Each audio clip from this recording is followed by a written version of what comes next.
আসসালামু আলাইকুম সুপ্রিয় দর্শক, আপনাদের ভালোবাসা আসলাম এক অসহায় মেয়ের কাছে। আমরা শুনবো জীবন কাহিনী। আসসালামু আলাইকুম। ওয়ালাইকুম সালাম। আপু কেমন আছো? জি ভাই, আলহামদুলিল্লাহ ভালো আছি।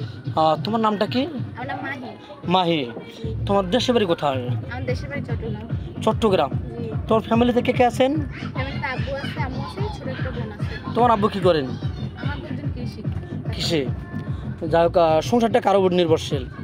সংসারটা নির্ভরশীল এতদিন আব্বুর উপরেই ছিল। এখন আব্বুর কোমরের সমস্যা দেখে আব্বু চাষের কাম করতে পারতেছে না, কোনো কাজই করতে পারতেছে না। তো মোটামুটি বসে বসে খায় আব্বু। এখন ওই আম্মু টুকটাক দিয়ে চালায় আর কি। ও, আমার উপর নির্ভরশীল জি, আম্মুর উপর সংসারটা। নির্ভরশীল। সে কি করেন? আম্মু গরু আছে, বাগা গরু পালে, ওই গরু দুধ বিক্রি করে সংসারটা চলে। ও, মোটামুটি ওর উপরতে মানে তোমাদের সংসারটা চলতেছে। তুমি পড়াশোনা কতটুকু করেছো? পড়াশোনা এসএসসি পরীক্ষা দিয়েছি। পরীক্ষা দিছো? চিন্তা ভাবনা নাই কলেজে ভর্তি হওয়ার জন্য? ভর্তি হওয়ার জন্য আমি চাইছি, কিন্তু আব্বু সামর্থ্য নাই দেখাই পারতেছো না, কিন্তু তোমার মন চাচ্ছে যে আমি কলেজে যাব, লেখাপড়াও করবো বা ভবিষ্যতে কিছু একটা করব, এটাই তো, কিন্তু তুমি পারছো না।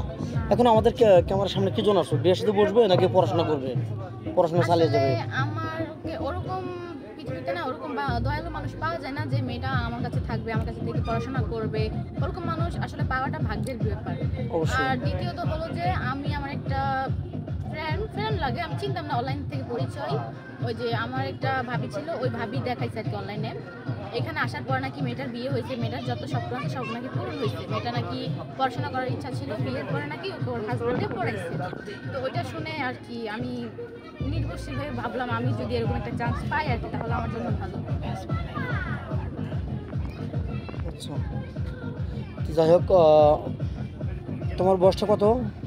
আমার 17। 17? আচ্ছা, তুমি কত বছর বয়সে তোমার হচ্ছে মেচুর হবে? 25 বছর, 30 বছর, 35 বছর? ম্যাচিউরড ওইটা বড় কথা না, আসলে হলো একটা মানুষের মনটা বড় জিনিস। বয়সটা রূপটা চিরদিন থাকে না। বয়স আজকে আমি 16 বছরের একটা ছেলেকে বিয়ে করলাম, পরে দেখা যাবে ও 50 বছর হয়ে গেল, ওকে আর আমার ভালো লাগতেছে না, আমারও ওকে ভালো লাগবে না। তো তার থেকেও বেটার হচ্ছে ভালো মনের মানুষ দেখে বিয়ে করা টান কমার। বুঝতে পারছি।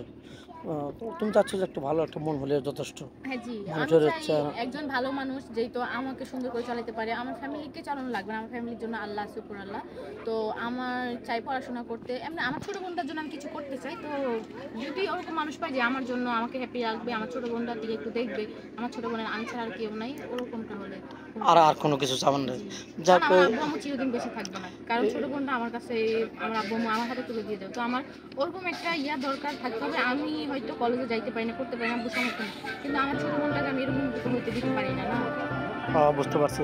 তো যাই হোক, তোমার ভিডিওতে যত পাবলিক হচ্ছে, দেশ ফোর্স থেকে দেখছে, তোমাকে কিভাবে পাবেন?